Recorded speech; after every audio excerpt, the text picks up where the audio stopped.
სოფელ ველისციხეში მცხოვრებ 18 წლის ალეკო ნესუაშვილს შესაძლოა ფეხის ამპუტაცია დასჭირდეს. მოზარდი თანდაყოლილი დეფექტით დაიბადა და ყოველდღიურად ძვირადღირებულ მედიკამენტებს იღებს. ამავე დიაგნოზით ნესუაშვილები უმცროს შვილს 6 წლის ნინოს მკურნალობენ, თუმცა თანხის უქონლობის გამო ოპერაციის გაკეთებას ვერ ახერხებენ. ნესუაშვილების ოჯახი დახმარებას ითხოვს. ეს ჩაშკა იმაში აქვს მთლიანად ამოსაცვლელი და აქ უდგება ხელოვნური ძვალი.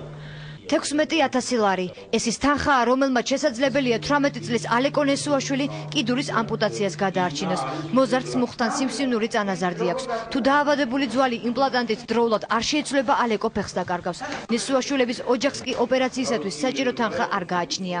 სასწრაფო საოპერაციო, რომელიც ეზდება და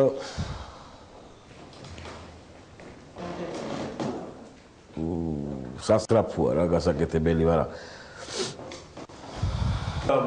ალეკოს ოპერაციისათვის საჭირო თანხის შეგროვება ოჯახის ერთადერთი პრობლემა არ არის. ნესუაშვილების ორივე ბავშვი ინვალიდია. ალეკო და მისი 6 წლის და ნინი თანდაყოლილი დეფექტით გიდროცეფალიით დაიბადნენ. ბავშვებს ის კაპილარი არ აქვთ, რომელიც ორგანიზმში სითხის მიმოქცევას უზრუნველყოფს. ამ ფუნქციას მათ სხეულებში შუნტი ასრულებს. ასაკისა და სიმაღლის ზრდასთან ერთად ექიმებს პაციენტებისათვის ხელოვნური კაპილარის შეცვლა უწევთ, რაც ყოველ ჯერზე $800 ჯდება. სიარულის მუხლიმის ყოველთვის უფრო მეგობრებთან ვიყო თავის ტკივილი მიშლის, რომ ხშირად ვერ მიწევს თავის ტკივილის გამო სკოლაში სიარული. ორივე ბავშვი ესაჭიროება სამედიცინო დახმარება, მკურნალობა. მოდი ჩვენ გაგვაჩინა რანაირი საშუალება. ნესუაშვილები სოფელ ველისციხეში ცხოვრობენ. მათი შემოსავლის წყარო ბავშვების პენსია და სოციალური დახმარება. 5-სულიანი ოჯახის უფროსი უმუშევარია. ნესუაშვილებმა ბავშვების სამკურნალოდ ყველაფერი გაყიდეს. ინვალიდ ბავშვებს კი მედიკამენტები და ყოველთვიური გამოკვლევები რეგულარულად სჭირდებათ. გავიყიდენით, მაგრამ ყველანაირად აღარ აქვს იმის საშუალება, რომ ეხლა ეს ოპერაცია გავუკეთოთ.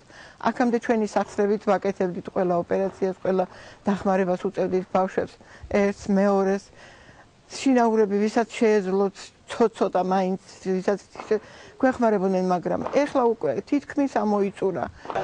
ბავშვების საბოლოო განკურნებისათვის კაპილარის ტრანსპლანტაცია უნდა მოხდეს, თუმცა ამ სახის ოპერაცია მხოლოდ საზღვარგარეთ ტარდება და ძვირი ღირს. ოჯახისათვის კი ამ რაოდენობის თანხის შეგროვება წარმოუდგენელია. ნესუაშვილებს რიგითი ადამიანების და ბიზნესმენების იმედი გააქვთ.